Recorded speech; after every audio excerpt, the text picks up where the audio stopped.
Okay, Nahida's fall off. Now, in terms of fall off, we talk about that a little loosely. Right now, I would say I would have her as the 6th best support in the game. And, I mean, that's purely because think of the last character that has come out that has wanted Nahida and their best in slot team. In the past 2 years, we haven't had one of those. I literally get people yelling at me when I use Nahida with Chloride. And that is literally the only team where I have had Nahida be useful for me.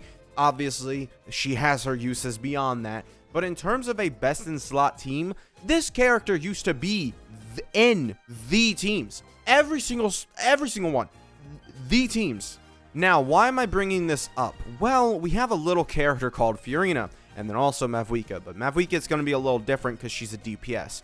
I think the same exact thing is going to happen with these two characters. Furina and Mavuika are going to end up doing the same exact thing. This is more about a history lesson and sort of how the game evolves rather than, oh, look at these two characters. They're going to die eventually. No, I don't really care. I'm going to be honest.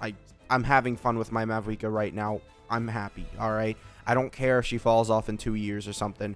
She's fun. I like her, right? It's simple as that. And it's not even a question of whether Nahida was the best character in the game. I want to make that clear. Nahida was by far the best character in the game when she came out. And I think she has the highest peak of any character in the game. I don't think there has been another character that peaked as high as her because Dendro was literally all of 3.0. The entirety of 3.0. It took until Lenny and Nevi came out. I would give it Lenny probably is there, right? He's probably there, with Al-Haytham and stuff, right? Lenny can work out very strongly against with Al-Haytham, right? He sort of broke away from needing a Dendro reaction. But other than that, every single good character needed Dendro at that point, right? Other than Hu Tao, I guess you could say. And Hyper Bloom, if we're talking about that, really like Nahida, especially if you're using an on-field Electro character, really like Nahida and Hyper Bloom because it gives you 250 EM, and that's really strong. It's just overall that. Now let's talk about, Dendro as a whole. This is the first character that was made with Dendro in mind. There is no way, made or released are two different things. I'm going to say the first character that released with Dendro in mind. The reason for this being is because Kuki scales with EM, she heals, gives you stuff, she has a good way of proccing Hyper Blooms. It's very clear that when they made Kuki, they kind of knew, Hyper Bloom and what it was gonna do with the game. They kind of knew at that point. Kokomi, I don't want to hear it. This girl released, a whole year before Dendro was even sort of in the thought process probably. However, I think 3 months before is probably enough for them to have been working on the Dendro reaction at that time. And I think it's just a little coincidental that her entire kit is based off EM, and then coincidentally EM becomes the most important stat ever that it had ever been beyond that. I get Kazuo scales with EM, but I think the game as a whole during 3.0 was just an EM fest. EM was absolutely the #1 king stat of basically everything, right? It felt like, because the reactions were so strong, right? So let's talk about Tighnari, the first 5-star that released that, used Dendro reactions as his idea. We could talk about how Nahida giving 250 elemental mastery to a character who was using spread reaction really helped his damage. And not to mention, she probably also was holding Deepwood when, that was time. You can run Deepwood on basically any character. However, Nahida generally is the character that holds it. So 250 elemental mastery. She's doing off-field damage. She's applying off-field, which isn't really an issue right here. Correct me if I'm wrong, but I'm pretty sure Nahida's Dendro application barely did anything on this team, and Tighnari's teams, just because she doesn't, that wasn't going to do anything. She did off-field damage, which was really what she was, there for, and also, the EM buffing. But other than that, I don't think her application was really necessary, because Tighnari, Dendro character, is applying Dendro and stuff, Maybe I'm wrong on that. Maybe the Tighnari mains who have stuck with them for so long can tell me, but, generally, Nahida is going to stay on his team because Nahida gives him 250 elements mastery and makes him hit way harder, right? We could speak about Sinnoh. Sinnoh's not really, Nahida's great for Sinnoh. However, Sinnoh's not good. He was never really considered good when he first initially was like announced, it seemed like, yo, maybe he can be really strong. He looks like he's gonna work with, you know, the character, you know, Nahida. So Sinnoh kind of ended up being a dud. There wasn't really a big reason why you would want him. However, he did actually get a pretty big buff, but the character that followed him was possibly the most monstrous AoE destroyer ever. I don't think we had a character that dealt with AoE quite like Nilou did. She felt like Nevi, a little more restricted Nevi. Nevi feels like he has Nilou Bloom, but it's super easy to do. Nilou Bloom can be a little annoying, a little tough to do, and it's not necessarily that great. Nevi definitely does more damage than Nilou Bloom, but overall, in terms of, you know, like the AoE, she was a monster. And AoE was a very prevalent thing in Abyss comparatively to, you know, right now. We finally got some AoE in this Abyss since 5.0 even started. I mean, like, yeah. So AoE was very prevalent when Nilou was, you know, out and when she came out. So it was very nice to be able to have this character and she would just come in and start destroying everything that had to do with AoE. It was very nice, very strong. I mean, what else can you really ask for? She destroyed. And then Nahida was a best partner for her because whoever the active character was getting 250 elemental mastery, which increased her bloom damage, which did a lot of damage. It was very, very strong, especially if you had good off-field Dendro application, you know, especially because, I mean, Nahida is over there applying Dendro, and then she also probably was running the Traveler, and those two in unison was giving 40 elemental mastery extra because of Dendro resonance. So just basically stacking up EM. She was very, very strong. Worked best in slot on Nilou's team. Worked best in slot on Sinnoh's team. Worked best in slot on Tignari's team. Worked best in slot on Keqing's team. Worked best in slot on Yamiko's team. Worked best in slot on Raiden's team because Raiden was no longer a DPS ever. She was just a Hyper Bloom bot. It was sad days, but it did happen. But yeah, I mean, even still, you could run Aggravate Raiden, and I mean, it wasn't that bad, but it wasn't her best in slot team because Hyper Bloom was just that good. That is another thing. Like Hyper Bloom, Nahida basically being like the #1 candidate for putting yourself on Hyper Bloom. I mean, I ran a Hyper Bloom team where Nahida was just the on-field character. That was legitimately a good team that I ran for a long time. Whenever I needed to go into Abyss and I wasn't sure like what team to bring, it was Hyper Bloom. I was just like, all right, yeah, let's go ahead and do Hyper Bloom. She was also best in slot on Ganyu's team, right? There was a lot of older characters who ended up Razor's team. Full EM Razor was good, and I mean, if you're playing him on field, then he's getting the extra 250 EM from Nahida. I mean, you know, I can't really say much for Fischl. I mean, they were just a good pairing, but it wasn't like Fischl had like a team. She was more of a support for the Dendro characters, you know. But I mean, it was really genuinely good. Like she basically, like, I mean, there were talks of Hyper Bloom Eula. I don't know whether that was ever like a good team that people ran. I've never really followed Eula. She got Mika later on during 3.0. Didn't really, you know, follow that too closely. Didn't really care because Eula was still pretty mid in my eyes in 3.0. So yeah. Basically, Nahida, along with having, you know, the last 3 characters that released before her release, she also ended up being best in slot for a load of older characters too, right? Kind of what happened with Furina, where she, you know, Lenny, Nevi, Risley, she's best in slot on all their teams. She comes out, and then she's even better for some older characters, right? You can go ahead and put her on a Frieza Ayaka team, double Hydro Hu Tao team, right? It's very good. Zhao would later on, actually, Zhao would, yeah, want Furina later on with Sinyun, right? Yeah, definitely, I think so. And then, yeah, you just later on, like, we saw some extra characters, and now even that's happening with Mavuika, with, you know, Mavuika's taking Ganyu's spot. Mavuika, you know, she can be best in slot for maybe an Overload Raiden. Maybe that's only C2 Raiden. It's been a while since I've used C0. I don't know how badly Raiden's damage would go down without an energy recharge, or not an energy recharge, an energy at all. You know, no energy character basically is what I'm saying. I don't know how bad that would be for Raiden. I was thinking more of an overload team, but that probably isn't that great for Raiden considering no energy at all. But Ito, a character she definitely would be great for, right? So yeah, Mavuika, she definitely still has, you know, some older characters she's reaching into, and she's, you know, going ahead and be like, okay, this is the characters that I'm, you know, buffing and stuff.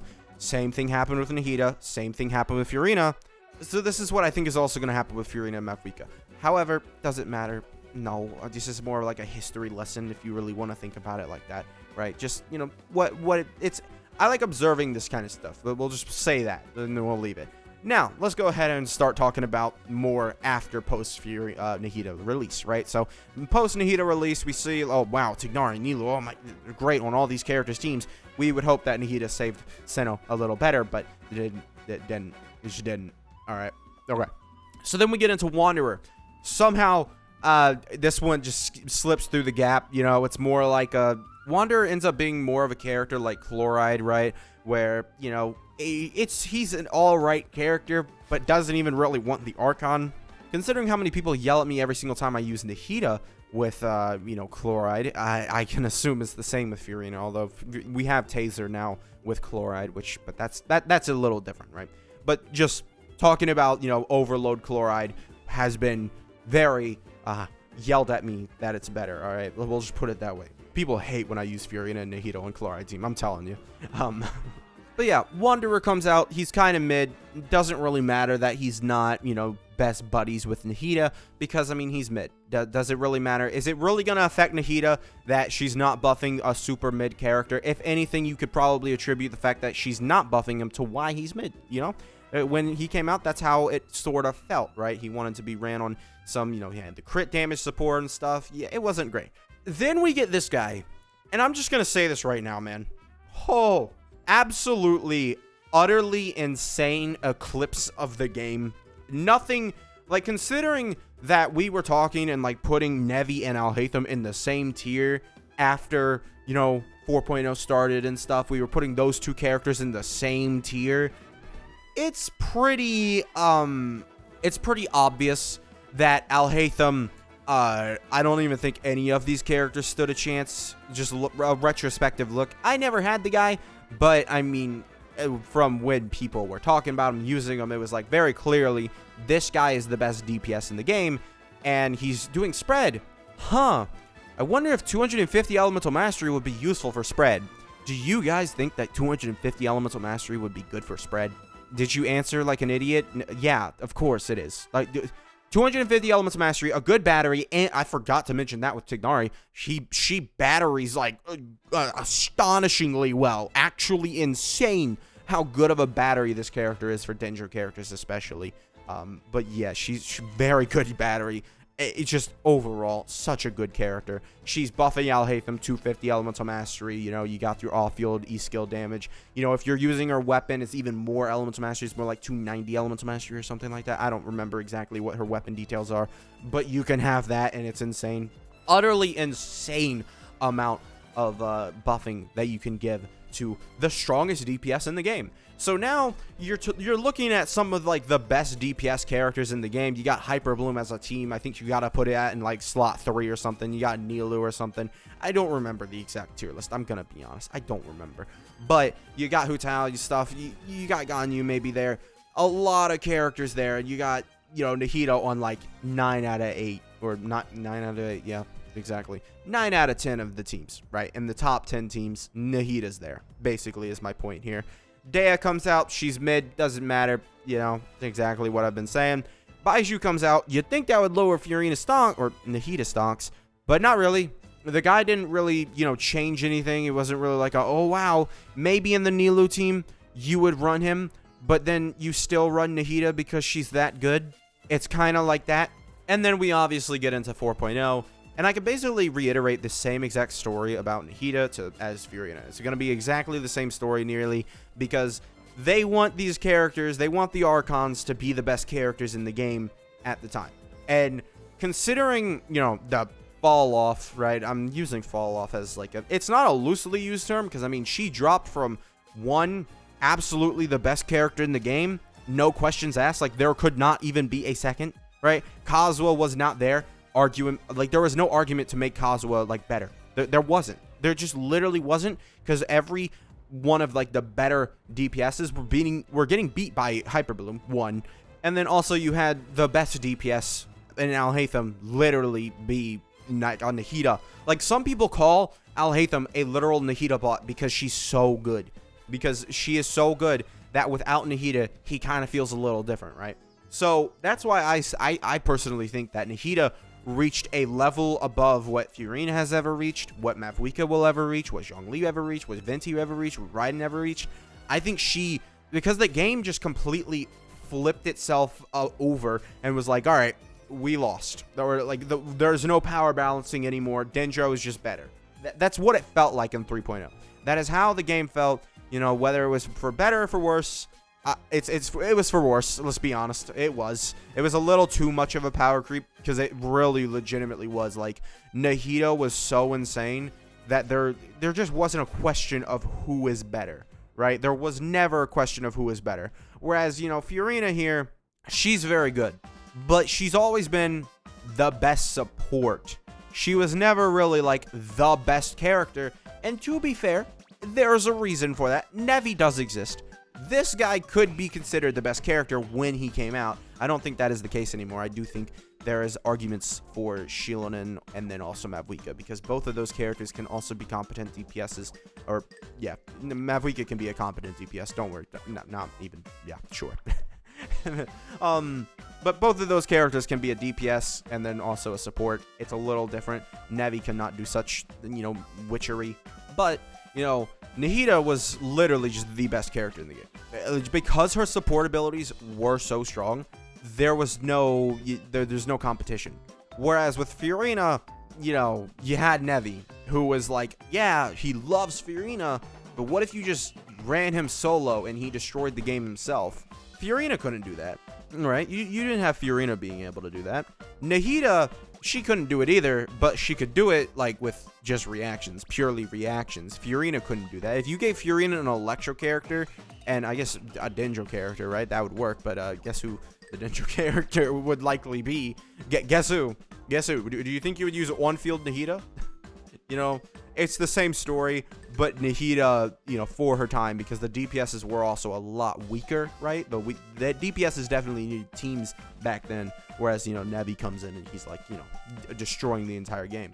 It's just something that I wanted to talk about, because I think it's interesting, and I just, you know, a little history lesson for the people who, you know, maybe weren't playing in the time or didn't, you know, want it. But right now, I would put Nahida probably at 6 in a tier list, right? I think even before 4.0 launched, I mean, it's mainly because we've gotten such good supports. I mean, you could argue that she's 7 and Seat Lolly is better than her.